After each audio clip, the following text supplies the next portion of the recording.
Hey guys, welcome back. Sunny here from Online Sales Funnel Academy. And in today's video, I want to talk about the topic of, is ClickFunnels expensive, or how much does it cost to get started? So this can be a touchy subject. So a lot of people, when they first get started in using drag and drop builders, a lot of people start over on a competitor's program. It's only $27 a month. And that's where I started too. But when I started learning ClickFunnels, I got in there and I'll be honest, I thought it was too expensive when I first started too. And I actually quit like 3 times from ClickFunnels. I thought, man, this program is not worth it. I don't like it. It's too hard, blah, blah, blah. But I knew deep down that everybody around me who was being successful was using ClickFunnels. And I kept hearing how amazing it was and how great it was. And I just couldn't get it out of my head.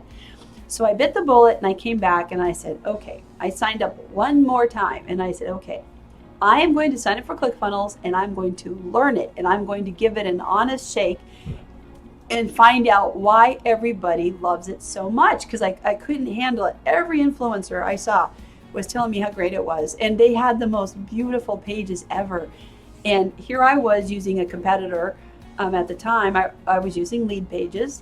There's nothing wrong with Leadpages per se. They have a drag and drop, editor as well, and it's very simple and easy to use. But the functionality that you get with ClickFunnels is ridiculous.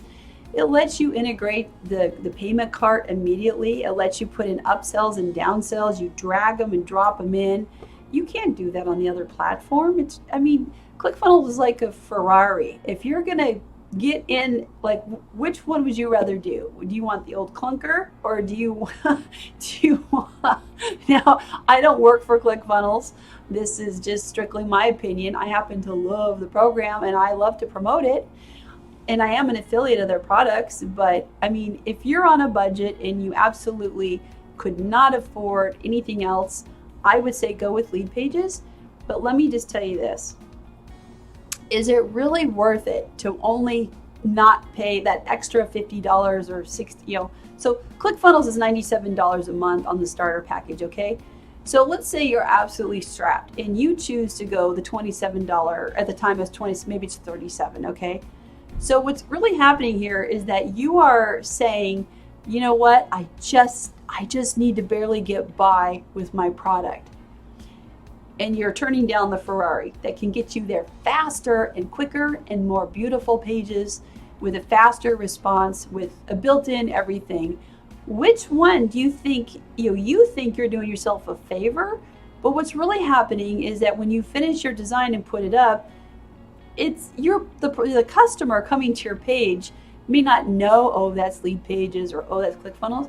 But there is an inherent knowing, if you were to put them side by side, I guarantee that your customer is going to be able to tell the difference. And you need to take that in consideration. So instead of saying, oh, I'm saving $57, you need to be looking at ClickFunnels saying, oh my gosh, that's top shelf. And when I have top shelf, my customers will purchase more from me out of the gate because they know it's beautifully responsive, it's beautiful on mobile, etc., etc. You see what I mean by that? To me, it's, just by saying that you're barely open for business but have no inventory and you have a crappy looking site does not, where you could just spend the extra $650 and get customers right out of the gate because it's so beautiful. It's not even it's not even a thing in my mind. So you can make your own decisions, of course. So I've done them both, but as you know, I'm a diehard ClickFunnels person now. But I just wanted to give you that, piece of information. Now, I do know that there's some people out there that choose to not use ClickFunnels. They don't use Leadpages either, and there's other options out there. There's WordPress plugins and Thrive themes and things like that for WordPress. But I'm not talking about WordPress per se today, but you got to go with what's right for you. But just make sure that when you're making a business decision, you're doing what's best for the business and not what's best for you per se. All right, you guys, I hope you enjoyed today's video. I hope that gave you some light bulb moments. Go ahead and drop some comments down below. Let me know what your thoughts are on this. I read all of them. And also, if you enjoyed content like this, if you want to take your business online for the first time, or you're continuing and want to learn more information like this, be sure to come on over to our Facebook group, where I'm running a membership group for $47 a month, where you can download a free pre-built funnel, one per month, that we build for you, and we teach you how to implement it into your business. All right, you guys, we'll see you on the next one.